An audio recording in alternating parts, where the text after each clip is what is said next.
Révélation galactique, sortir de la matrice d'Anne Givaudan. C'est la suite du tome 1. C'est le livre que j'ai commencé à lire et que je souhaite vous présenter. Il est vraiment très intéressant car il y a beaucoup d'exercices pratiques dans ce livre pour justement nous aider à participer à sortir de cette matrice.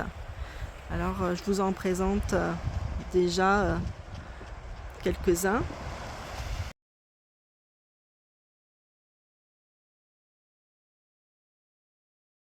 Un des premiers exercices pratiques qu'elle nous propose, c'est celui de sourire. Sourire à soi-même, sourire tous les jours, sourire à des personnes de notre famille tous les jours, à des inconnus. Car c'est un exercice qui paraît simple mais qui est essentiel.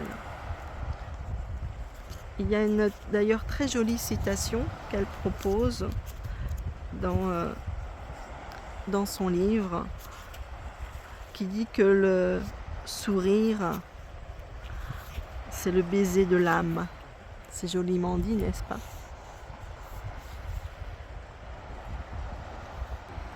Je vous lis un passage, page 23. Le sourire est à l'image de la joie, un enfant de l'amour. Il envoie des rayons de lumière vers celui ou celle qui le reçoit. Il est encore trop souvent absent de nos jours et de vos nuits. Je vais être plus explicite. Votre sourire manque non seulement aux êtres que vous rencontrez, qu'ils soient de nature humaine, animale ou végétale, mais aussi à votre organisme tout entier. Sourire à vous-même, à vos organes, même s'ils sont en difficulté, à vos cellules, est beaucoup plus important que vous ne pouvez l'imaginer. Tout est vibratoire et un simple sourire à un inconnu peut changer une vie. Voilà, donc c'est une invitation à sourire à nous-mêmes, à sourire aux gens qui nous sont proches, aux inconnus. Eh bien, voici une seconde pratique que nous propose Anne Givaudan dans Révélation galactique, sortir de la matrice.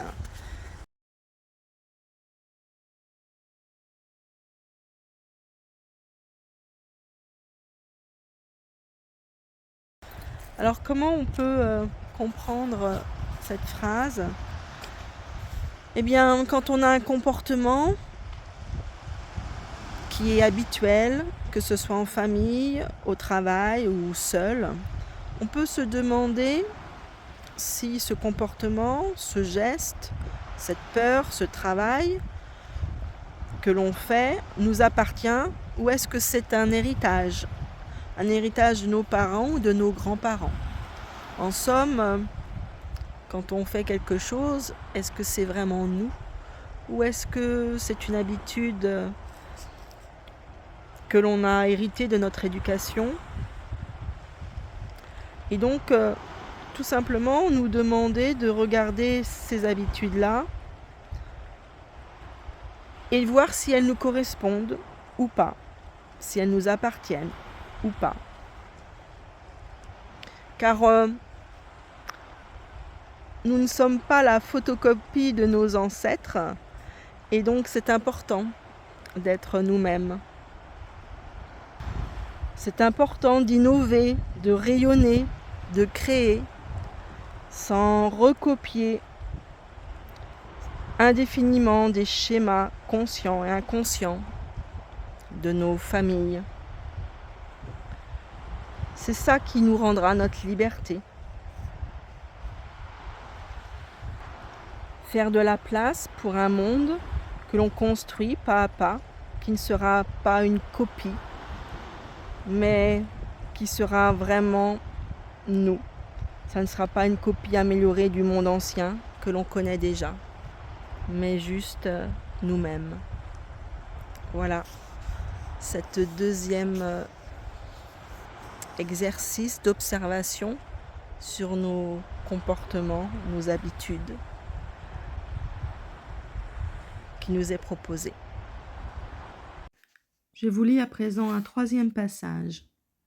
La paix ne s'offre pas, elle se conquiert par l'amour que vous développerez pour le tout sans exclure qui ou quoi que ce soit. L'ombre s'étend sur la terre, pourtant la lumière n'a jamais été aussi puissante. La lumière et l'ombre font partie du même principe d'amour et chacune à sa place, comme le jour et la nuit. Elles sont un moteur dont vous ne pouvez ôter une partie sans en amoindrir l'autre. C'est l'usage inconsidéré de l'ombre qui la rend maléfique. Cependant, il ne vous est pas possible de la combattre. La seule et puissante possibilité que vous ayez est de faire croître la lumière afin de rendre l'équilibre là où est le déséquilibre. L'ombre vous oblige à vous connaître, elle vous pousse dans vos derniers retranchements afin que vous sachiez ce que vous voulez vraiment. Elle aussi est amour. Ne vous y trompez pas. La pratique qui nous est proposée dans ce livre est une pratique de respiration pour justement faciliter cet équilibre. Une respiration un minimum de 3 fois par jour en faisant à chaque fois 7 respirations. Il nous est invité à faire une respiration vraiment consciente car ce n'est pas de l'air que nous respirons, mais c'est du souffle divin, ce qu'on peut aussi appeler du prana. Et donc, il est important vraiment de le faire en conscience. Et ce prana circule en lemniscate, en 8 couchées. Donc, de le visualiser et de l'envoyer vers tous les endroits douloureux de notre corps, de nos mots, de nos pensées, de nos actes, afin justement de vibrer davantage en lumière, afin de trouver l'équilibre ombre et lumière. Une nouvelle pratique nous est proposée afin de générer une pensée précise qui ne soit pas perturbée par notre mental. Cette pratique demande de l'entraînement afin d'avoir une pensée vraiment juste.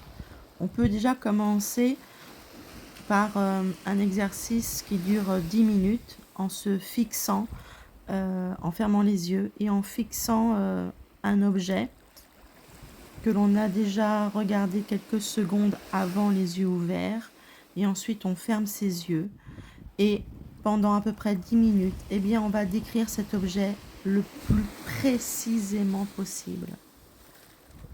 On peut ensuite élargir cette pratique à la visualisation d'un concept, d'une idée, d'une personne. L'essentiel étant vraiment de voir ce que l'on visualise avec le plus de détails possible.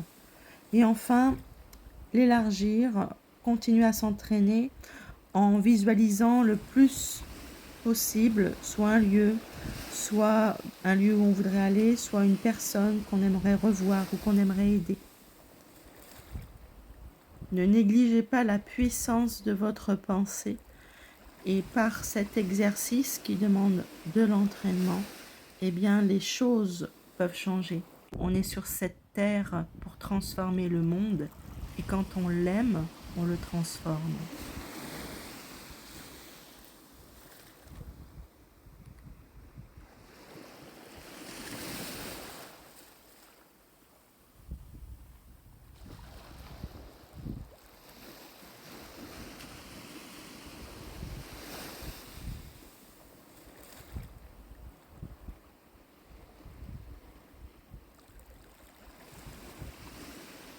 Je voudrais clore ce livre par un message qui est très important, que Anne Givaudan véhicule dans plusieurs de ses livres, dans Forme Pensée 1 et Forme Pensée 2 également, et qu'on pourrait résumer par cette citation: « Les mots ressemblent aux rayons X si l'on s'en sert convenablement, ils transpercent n'importe qui. » Citation d'Aldous Huxley.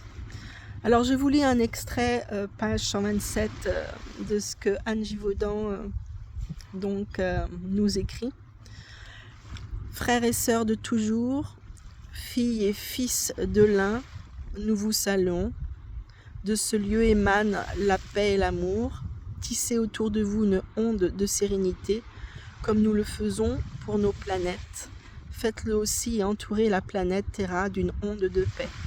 Alors la personne qui parle dans l'extrait là que je vous lis, c'est un des guides que canalise Anne Givaudan quand elle fait ses sorties astrales. Je continue.